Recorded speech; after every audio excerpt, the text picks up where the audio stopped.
House Speaker Faustino D. and the honorable members of the House of Representatives, Senate President Pro Tem Sherwin Gatchalian, the Dean of the Diplomatic Corps,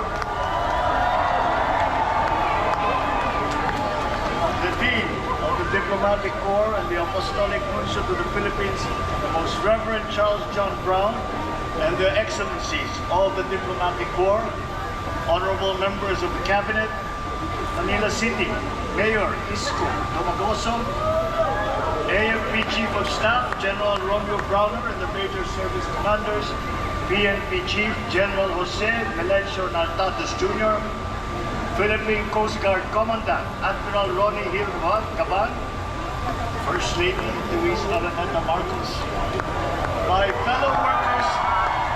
fellow workers in government, other distinguished guests, ladies and gentlemen, isang magandang araw po sa inyong lahat.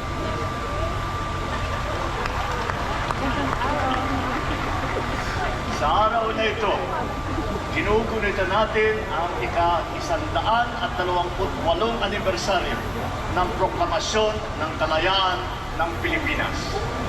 Sa loob ng lampas 300 taon, naging kolonya ang ating bansa.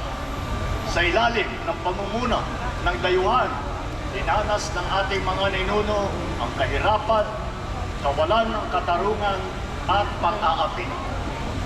Ang pagnanais natin na makamit ang hustisya at pagkakapantay-pantay ang siyang nagtulak sa lahing Pilipino na mag-alsa laban sa pamamahala ng dayuhan. Sina Tamluk, Sumuroy, Daguhoy, at Diego at Gabriela Silan ay ilan lamang sa mga naunang lumaban sa mga dayuhan. Ang pag-aalsa sa Bohol, sa Pindig, Ilocos Norte, sa Cavite ay senyales ng mga magting na pagnanais ng ating mga ninuno na maging malaya. Subalit, dahil sa pagkakahiwa-hiwalay at kawalan ng isang layunin, hindi sila nagtagumpay. Sa ilalim ng katipunan, nagawa ni Kang Andres Bonifacio at ng mga katipunero na pag-isahin ang bayan tungo sa isang adhikain at isang laban. Ipinagpatuloy ni General Emilio Aguinaldo ang pakikibaka at tangan lamang ang pananampalataya, pagmamahal at kabayanihan. Itinaas ang ating watawat sa Kawit, Cavite na makasaysayang araw noong itong 1898. Dito, ipinahayag natin sa buong mundo ang hangarin nating mamuhay bilang isang malaya at nagsasariling bansa. Mula sa araw na yun, itinatag natin ang Republika ng Pilipinas. Naitayo natin ang mga institusyon na nagsisilbi sa mamamayan at nabigyan tayo ng pagkakataon upugin ang ating kinabukasan. Matapos ang mahigit isang siglo mula nang makamit natin ang kalayaan, ano na ang nagawa natin sa kalayaang kanilang pinaglaban?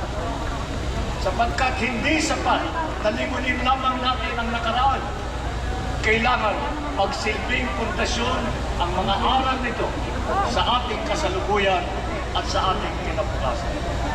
Ang ating kasaysayan ay nagturo sa atin na sa pagkakaisa lamang makakamit ang kasarilan.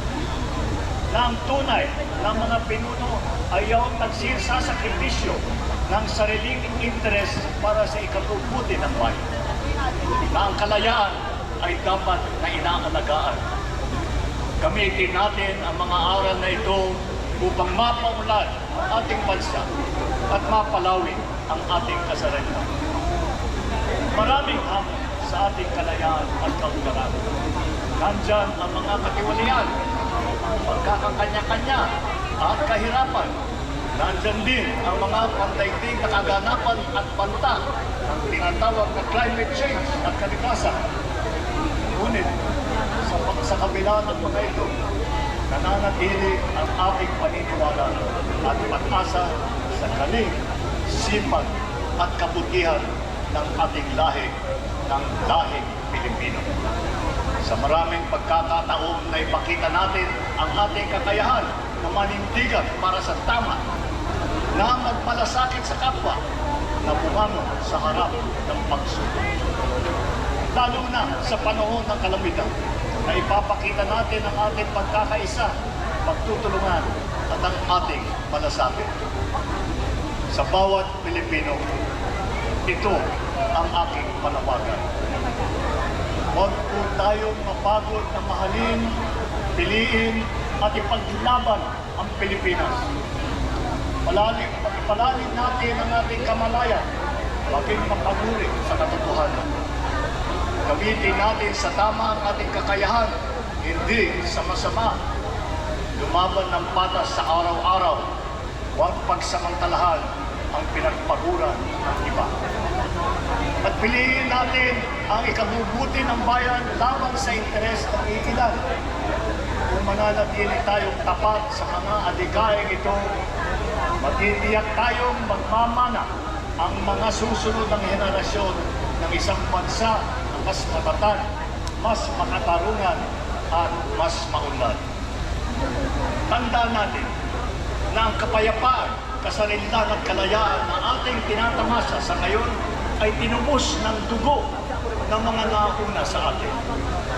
Naway magsilbing bingkis ang ating bandila, ang ating pambansang awit, at ang ating pagka-Pilipino sa pagbuo ng isang bagong Pilipinas. Maraming salamat po. Mabuhay ang ating mga bayani. Mabuhay ang sambayanang Pilipino.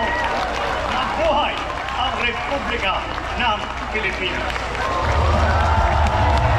Muli ang Pangulo ng Republika ng Pilipinas, Ferdinand R. Marcos Jr.